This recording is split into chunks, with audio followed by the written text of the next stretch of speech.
ಅರಸರುಗಳ 2ನೆಯ ಗ್ರಂಥದಿಂದ ವಾಚನ. ಅಧ್ಯಾಯ 19. ಪ್ರವಾದಿ ಯೆಶಾಯನ ಮುಖಾಂತರ ದೇವರಿದ್ದ ಆಶ್ವಾಸನೆ. ಈ ವರದಿಯನ್ನು ಕೇಳಿದ ಹಿಜ್ಕೀಯನು ಕೋಪದಿಂದ ತನ್ನ ಬಟ್ಟೆಯನ್ನು ಹರಿದುಕೊಂಡು ಗೋಣಿತಟ್ಟನ್ನು ಕಟ್ಟಿಕೊಂಡು ಸರ್ವೇಶ್ವರನ ಆಲಯಕ್ಕೆ ಹೋದನು.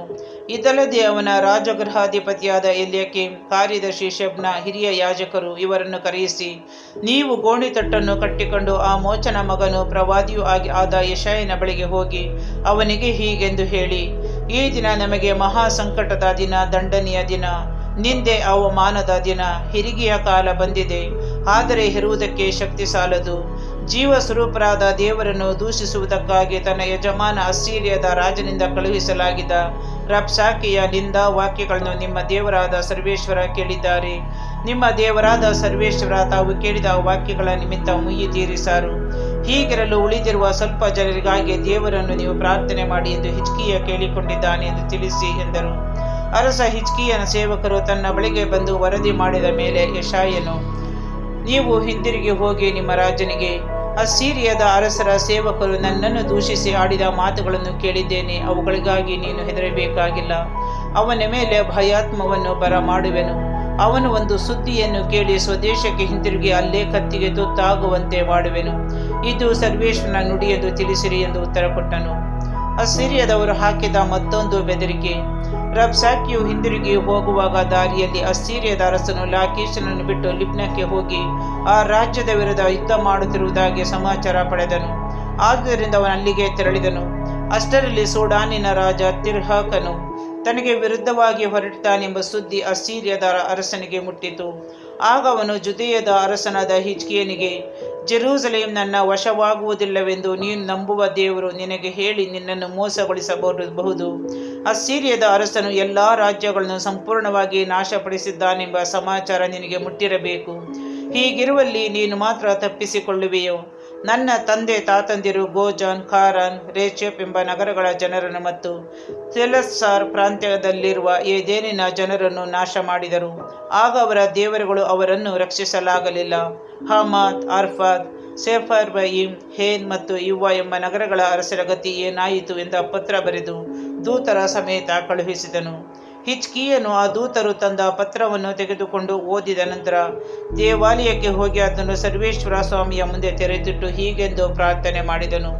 ಇಸ್ರಾಯೇಲಿನ ದೇವರೇ, ಸರ್ವೇಶ್ವರ, ಕೆರೂಬಗಳ ಮೇಲೆ ಆಸೀನರೂಢರಾಗಿರುವವರೇ, ಎಲ್ಲ ಭೂ ರಾಜ್ಯಗಳನ್ನು ಆಳುವ ದೇವರು ನೀವೊಬ್ಬರೇ. ಪರಲೋಕ ಭೂಲೋಕಗಳನ್ನುಂಟು ಮಾಡಿದವರು ನೀವೇ. ಸರ್ವೇಶ್ವರ, ಕಿವಿಗೊಟ್ಟು ಕೇಳಿ. ಸರ್ವೇಶ್ವರ, ಕಣ್ಣಿಟ್ಟು ನೋಡಿ. ಸನ್ಹೆರೀಬನು ಜೀವಸ್ವರೂಪ ದೇವರಾದ ನಿಮ್ಮನ್ನು ನಿಂದಿಸುವುದಕ್ಕಾಗಿ ಹೇಳಿ ಕಳುಹಿಸಿದ ಈ ಮಾತುಗಳನ್ನೆಲ್ಲ ಮನಸ್ಸಿಗೆ ತಂದುಕೊಳ್ಳಿ. ಸರ್ವೇಶ್ವರ, ಅಸ್ಸೀರಿಯದ ರಾಜರು ಸಕಲ ರಾಷ್ಟ್ರಗಳನ್ನು ಹಾಗೂ ಅವರ ನಾಡುಗಳನ್ನು ಹಾಳು ಮಾಡಿದ್ದಾರೆ. ಅವರ ದೇವರುಗಳನ್ನು ಬೆಂಕಿಗೆ ಹಾಕಿದ್ದು ನಿಜ. ಅವು ದೇವರುಗಳಲ್ಲ, ಕೇವಲ ಮನುಷ್ಯರು ಕೆತ್ತಿದ ಕಲ್ಲು ಮರಗಳ ಬೊಂಬೆಗಳಷ್ಟೇ. ಆದುದರಿಂದಲೇ ಅವು ಅವರಿಂದ ಹಾಳಾದವು.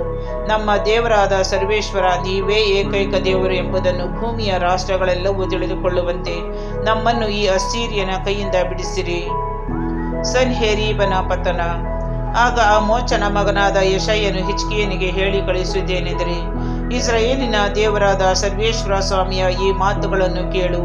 ನೀನು ಅಸ್ಸೀರಿಯದ ರಾಜನಾದ ಸನ್ಹೆರೀಬನ ವಿಷಯವಾಗಿ ಮಾಡಿದ ಬಿನ್ನಹಗಳು ಸರ್ವೇಶ್ವರ ಸ್ವಾಮಿಗೆ ಮುಟ್ಟಿವೆ. ಅವರು ಅವನನ್ನು ಕುರಿತು ಹೀಗೆಂದಿದ್ದಾರೆ, ನಿನ್ನನ್ನು ಪರಿಹಾಸ್ಯ ಮಾಡಿ ತಿರಸ್ಕರಿಸುತ್ತಿಹಳು ಕನ್ಯೆಯಾದ ಸಿಯೋನಿನ ಕುವರಿಯು. ನಿನ್ನ ಹಿಂದೆ ತಲೆಯಾಡಿಸಿ ಮೂದಲಿಸುತ್ತಿಹಳು ಜೆರೂಸಲೇಮಿನ ಆ ಕುವರಿಯು. ನೀನು ನಿಂದಿಸಿ ದೂಷಿಸುತ್ತಿರುವುದು ಯಾರನ್ನು? ಕಿರುಚಿ ಹೀಯಾಳಿಸುತ್ತಿರುವುದು ಯಾರನ್ನು? ಗರ್ವದಿಂದ ದುರುಗುಟ್ಟಿ ನೋಡಿದುದು ಯಾರನ್ನು? ಇಸ್ರಾಯೇಲರ ಸದಮಲ ಸ್ವಾಮಿಯನ್ನು ಅಲ್ಲವೇನು? ನೀನು ನಿನ್ನ ದೂತರ ಮೂಲಕ ಸರ್ವೇಶ್ವರನನ್ನು ನಿಂದಿಸಿರುವೆ. ಅಲ್ಲದೆ ಈ ಮಾತುಗಳನ್ನಾಡಿ ಜಂಬ ಕೊಚ್ಚಿಕೊಂಡಿರುವೆ. ಹತ್ತಿದ್ದೇನೆ ಗಿರಿ ಶಿಖರಗಳನ್ನು ರಥ ಸಮೂಹದೊಡನೆ, ಸೇರಿದ್ದೇನೆ ಲೆಬನೋನಿನ ದುರ್ಗಮ ಸ್ಥಳಗಳನ್ನೇ, ಕಡಿದಿದ್ದೇನೆ ಅದರ ಎತ್ತರವಾದ ದೇವದಾರು ವೃಕ್ಷಗಳನ್ನೇ, ಕತ್ತರಿಸಿದ್ದೇನೆ ಅದರ ಶ್ರೇಷ್ಠವಾದ ತುರಾಯಿ ಮರಗಳನ್ನೇ, ಒಳಹೊಕ್ಕಿದ್ದೇನೆ ಅಲ್ಲಿನ ದೂರದ ನಿವಾಸ ಸ್ಥಳಗಳನ್ನೇ, ಶಿಖರವನ್ನೇ ಪ್ರವೇಶಿಸಿದ್ದೇನೆ ದಟ್ಟವಾದ ಕಾಡು ಮೇಡುಗಳನ್ನೇ, ಪರನಾಡುಗಳಲ್ಲಿ ಬಾವಿ ತೋಡಿ ನೀರು ಕುಡಿದಿದ್ದೇನೆ. ನನ್ನ ಅಂಗಾಲಿನಿಂದಲೇ ಈಜಿಪ್ಟಿನ ನದಿಗಳನ್ನೆಲ್ಲ ಬತ್ತಿಸಿದ್ದೇನೆ. ಕೇಳು, ಇದನ್ನೆಲ್ಲ ಬಹುಕಾಲದ ಹಿಂದೆ ಗೊತ್ತು ಮಾಡಿದವನು ನಾನೇ. ಪೂರ್ವ ಕಾಲದಲ್ಲಿ ನಿರ್ಣಯಿಸಿದ್ದನ್ನು ಈಗ ನೆರವೇರಿಸಿದ್ದೇನೆ. ಕೋಟೆ ನಗರಗಳನ್ನು ನೀನು ಹಾಳು ದಿಬ್ಬಗಳನ್ನಾಗಿಸಿದೆ. ಆದರೆ ಸಾಧ್ಯವಾಯಿತಿದು ನನ್ನಿಂದಲೇ, ನಿನಗಿದು ತಿಳಿಯದೆ ಹೋಯಿತೆ. ಫಲವಿಲ್ಲದವರಾದರೂ ಆ ನಗರವಾಸಿಗಳು ನನ್ನ ನಿಮಿತ್ತವೇ, ಸಮಾನರಾದರೂ ಹೊಲದ ಸಸಿಗೆ, ಎಳೆಗರಿಕೆಗೆ, ಮಾಳಿಗೆ ಮೇಲಿನ ಹುಲ್ಲಿಗೆ. ಬೆಳೆಯುವುದಕ್ಕೆ ಮೊದಲೇ ತುತ್ತಾದರೂ ಬಿರುಗಾಳಿಯ ಹೊಡೆತಕ್ಕೆ. ನನಗೆ ಗೊತ್ತಿದೆ ನೀ ಕೂರುವುದು, ನೀ ಹೋಗಿ ಬರುವುದು. ನನಗೆ ತಿಳಿದಿದೆ ನೀ ನನ್ನ ಮೇಲೆ ರೌದ್ರಾವೇಶಗೊಂಡಿರುವುದು. ನನ್ನ ವಿರುದ್ಧ ನಿನಗಿರುವ ಕ್ರೋಧ ಗರ್ವ ತಿಳಿದಿದೆ ನನಗೆ. ಎಂದೇ ಹಾಕುವೆ ದಾರ ಕಡಿವಾಣ ಮೂಗಿಗೆ ಬಾಯಿಗೆ. ನೀ ಬಂದ ದಾರಿಯಿಂದಲೇ ಅಟ್ಟುವೆ ನಿನ್ನನ್ನು ಹಿಂದಕ್ಕೆ. ಬಳಿಕ ಯೆಶಾಯನು ರಾಜ ಹಿಜ್ಕೀಯನಿಗೆ ಹೀಗೆಂದನು, ಈ ಮಾತುಗಳು ನೆರವೇರುತ್ತವೆಂಬುದಕ್ಕೆ ಸೂಚನೆ ಇದು. ಈ ವರ್ಷದಲ್ಲಿ ನೀವು ಕೂಳೆ ಬೆಳೆಯನ್ನು, ಮುಂದಿನ ವರ್ಷದಲ್ಲಿ ತನ್ನಷ್ಟಕ್ಕೆ ತಾನೇ ಅದು ಬೆಳೆದುದನ್ನು, ಅದರ ಮುಂದಿನೆಯ ವರ್ಷ ಹೊಲಗಳಲ್ಲಿ ಬಿತ್ತು ಕೊಯ್ದುದನ್ನು, ದ್ರಾಕ್ಷಿ ತೋಟದಲ್ಲಿ ವ್ಯವಸಾಯ ಮಾಡಿ ಶೇಖರಿಸಿದ್ದನ್ನು ಅನುಭವಿಸಿರಿ. ಅಳಿದು ಉಳಿದ ಯಹೂದ್ಯರು ನಾಡಿನಲ್ಲಿ ಬೇರೂರಿ ನೆಲೆಗೊಳ್ಳುವರು, ಬೆಳೆದು ಅಭಿವೃದ್ಧಿಯಾಗುವರು. ಅಳಿದುಳಿದವರು ಜೆರೂಸಲೇಮಿನಲ್ಲಿ ಹರಡಿಕೊಳ್ಳುವರು, ಸಿಯೋನ್ ಪರ್ವತದಲ್ಲಿ ಅಭಿವೃದ್ಧಿಯಾಗುವರು. ಸರ್ವೇಶ್ವರ ಸ್ವಾಮಿಯ ಆಗ್ರಹವೇ ಇದನ್ನು ಸಾಧಿಸುವುದು. ಅಸ್ಸೀರಿಯದ ಅರಸನನ್ನು ಕುರಿತು ಸರ್ವೇಶ್ವರ ಹೇಳಿರುವ ಮಾತಿದು. ಅವನು ಪಟ್ಟಣವನ್ನು ಸಮೀಪಿಸುವುದಿಲ್ಲ, ಅದರತ್ತ ಬಾಣ ಎಸೆಯುವುದಿಲ್ಲ, ಕವಚಧಾರಿಗಳನ್ನು ಕಳುಹಿಸುವುದಿಲ್ಲ, ಅದರ ಆಕ್ರಮಣಕ್ಕಾಗಿ ಮಣ್ಣು ದಿಬ್ಬಗಳನ್ನು ಎಬ್ಬಿಸುವುದಿಲ್ಲ.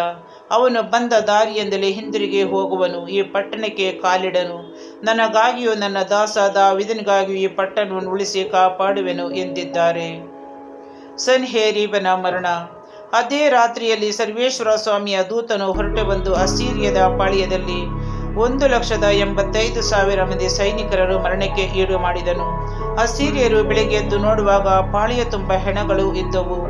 ಆದ್ದರಿಂದ ಅಸ್ಸೀರಿಯದ ಅರಸನಾದ ಸನ್ಹೇರೀಬನು ಹಿಂತಿರುಗಿದನು. ನಿನೆವೆ ಪಟ್ಟಣಕ್ಕೆ ಹೋಗಿ ಅಲ್ಲೇ ವಾಸಿಸಿದನು. ಒಂದು ದಿನ ಗುಡಿಗೆ ಹೋಗಿ ತನ್ನ ದೇವರಾದ ನಿಸ್ರೋಕನನ್ನು ಆರಾಧನೆ ಮಾಡುತ್ತಿರುವಾಗ ಅದ್ರಮ್ಮೆಲೆಕ್ ಮತ್ತು ಸೆರೆಚರ್ ಎಂಬುವರು ಅವನನ್ನು ಕತ್ತಿಯಿಂದ ಕೊಂದು ಅರಾರ್ ದೇಶಕ್ಕೆ ಪಲಾಯನ ಗೈದರು. ಅವನ ಸ್ಥಾನದಲ್ಲಿ ಅವನ ಮಗ ಏಸರ್ ಹದ್ದೋದನು ಅರಸನಾದನು.